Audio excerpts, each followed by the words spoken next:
Welcome to our new lesson, which is the concept of ratio and proportion. So let's have example here. So Dennis balances 3 metal washers and 2 metal nuts on a balance scale. So I can represent this one horizontally. So I have 3 parts for washers and 2 parts for the nuts. Or I can represent the ratio also vertically. So I have 3 parts for washers and 2 parts for nuts. Since I want to find out the ratio, okay, of the number of washers to the number of nuts is 3 is to 2. Since I mentioned here washers first before the nuts, so the ratio is 3 is to 2. So take note that, okay, arrangement is very important.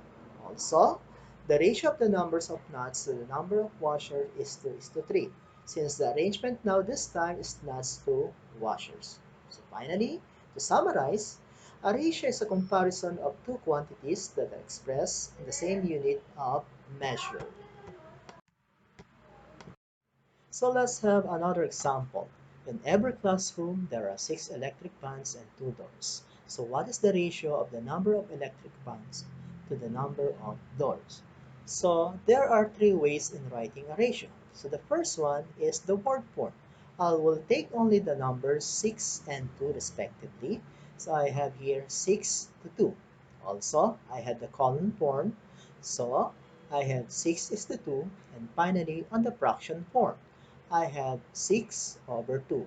However, I'll think of a number that can divide 6 and 2, which is actually 2. So 6 divided by 2 is equal to 3, and 2 divided by 2 is equal to 1. So the ratio is now 3 over 1. Take note that I will not write this one as 3 because the relationship is in the ratio form. So let's have another example. Find the ratio of 30 days to 24 days. Now, so I'll write this one first in fraction form. So I'll consider the numbers 30 and 24. So I have here 30 over 24. Now, my objective is to reduce this fraction 30 over 24 to lowest terms. So I think of a number that can divide 30 and 24. So which is actually 6. So 30 divided by 6 is equal to 5. Then I have here 24 divided by 6 is equal to 4. So the lowest term is equal to 5 over 4. So if I'll express my answer as fraction form, so I have here 5 over 4, or in ratio form, I have 5 is to. Mr. Santos earns 25,000 pesos a month. He spends 20,000 pesos and saves the rest. Find the ratio of his salary to savings. So let's list down first the salary of 25,000 pesos minus the expenses of 20,000 pesos. So we will have our savings of 5,000 pesos. Since we want to find out the ratio between the salary is to savings, so I'll write 25,000 pesos is to 5,000 pesos. But I'll think of a number that can divide 25,000 pesos and 5,000 pesos, which is actually 5,000. So I'll divide now 25,000 pesos divided by 5,000, which is actually 5, is 2. Okay. 5,000 divided by 5,000, which is 1. So the ratio is 5 is to 1. I can write this as a fraction form, which is 5 over 1, or in the ratio form, 5 is to 1. Let's have another example. There are 2 bananas, 4 guavas, and 6 apples in a basket. So we have this illustration. Or I can have here 2 parts for bananas, 4 parts for guavas, and 6 parts for apples. So I want to know what is the ratio of bananas to guavas to apples.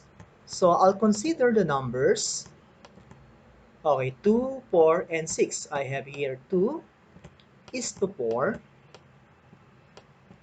is to 6. Then, divide all of these numbers by the greatest common factor, which is actually 2. So 2 divided by 2 is 1. 4 divided by 2 is equal to 2. And 6 divided by 2 is equal to 3. So the ratio is 1 is to 2 is to 3. So let's have another example. So what is the ratio of guavas to apples? So I'll consider the number of guavas and the number of apples. So I have here 4 parts, 4 guavas for every 6 parts for apples.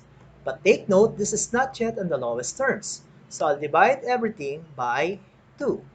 So 4 divided by 2 is equal to 2. Then 6 divided by 2 is equal to 3. So the ratio now is 2 is to 3. So lastly, what is the ratio of bananas to apples? So I'll consider 2 parts, 4 bananas, and 6 parts for apples. But this is not yet on the lowest terms. So I have here, okay, divide 2 and 6 by the greatest common factor, which is actually 2. So 2 divided by 2 is 1, and 6 divided by 2 is equal to 3. So the ratio is 1 is to 3 for bananas to apples. So let's move on to the definition of proportion. So a proportion is an equality of two equal ratios. So let's say 5 is to 2 is equal to 10 is to 4. We want to find out if 5 is to 2 is equal to 10 is to 4. By the way, so the innermost number is what we call means, while the outermost numbers are what we call extremes. So we want to find out if the product of the means is equal to the product of the extremes. Is 2 times 10 is the same as 5 is to 4. Take note that it is a proportion if the product of the means is equal to the product of the extremes. Since we don't know yet, we will put question mark. Now, 2 times 10 is equal to 20, while 5 times 4 is also equal to 20. Now we are so sure, so therefore we put check mark above the equal sign. So therefore, 5 is to 2 is equal to 10 is to 4 is a proportion. Let's have another example. Is the ratio 6 is to 7 equal to the ratio of 3 is to 8? So I want to find out if 6 is to 7 is equal to 3 is to 8. Take note that the product of the means of 7 and 3 must equal to the product of the extremes 6 and 8. So that is why I have is 7 times 3 is the same as the product of 6 times 8. So that's why I put question mark. Now, 7 times 3 is equal to 21, while the product of 6 and 8 is equal to 48. Clearly, 21 is not the same as 48. Therefore, it is not a proportion. Our next example is the ratio 2 is to 5 equal to the ratio of 8 is to 20. So, I can write this in fraction form. Is 2 is to 5 is the same as 8 is to 20. Now, I will get the cross product. So, if I say I will get the cross product, is the product of 2 and 20 is the same as the product of 5 and 8. So, I'll write here. Is 2 times 20 is the same as 5 times 8. So, that's why I'll put question mark. So, 2 times 20 is equal to 40, while 5 times 8 is equal to 40. Then I can say that they are actually the same. So therefore, we have here, it is a proportion. Find the missing term in the proportion 5 is to 7 is equal to 10 is to n. I want to find out the value of n, so I'll make sure that the product of the means is equal to the product of the extremes, such that 7 times 10 is equal to 5 times n. So 7 times 10 will give us 70, so which is equal to 5 times n. but n is unknown yet. So I'll undo the process to solve for the value of n. So 70 divided by 5 is equal to n. So n is equal to 14. So this is using the ratio form. If I want to use the fraction form, I have 5 is to 7 is equal to 10 over n. Then I'll make sure that the cross products are the same, wherein 5 times n is equal to 10 times 7, or 7 times 10. So 5 times n is equal to 70. But I want to find out the value of n. So that is why I'll undo the process, meaning to say n is equal to 70 divided by 5. So n is equal to 14. So let's have another example. Find the value of the missing term. So say for instance, I have 2/3 is equal to n over 9. So take note that the product of the means is equal to product of the extremes. So I have here 2 times 9 must be the same as 3 times n. So 2 times 9 is equal to 18, while 3 times n is still unknown. So I'll do 18 divided by 3 to find the value of n. So n is equal to 6. So this is one of the ways. Another way is actually we call this one as the TST, or the time saving technique. Take note that I have 2/3 is equal to n over 9. Now I'll think of a number, okay, that I'll multiply to 3 to make it 9. And what is that number? Okay, so that number is actually 3. So take note, 3 times 3 is equal to 9.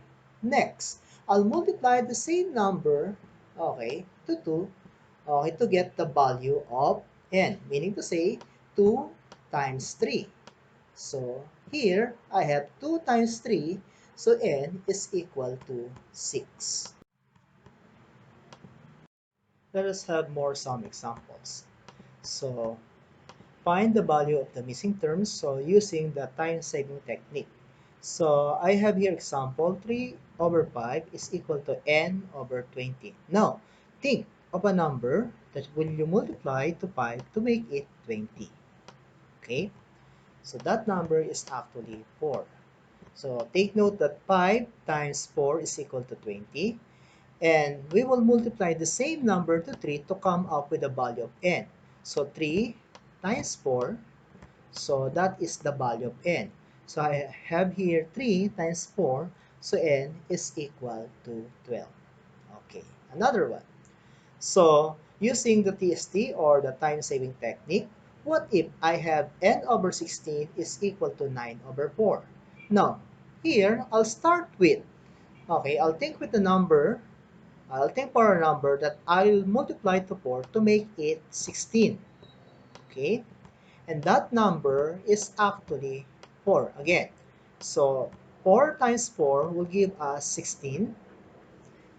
Also, the same number that I'll multiply to 9 to come up with the value of n. So again, so n is equal to 9 times 4, or n is equal to 36. So to summarize, okay, to solve missing term in a proportion, make sure that the product of the means is the same as the product of the extremes.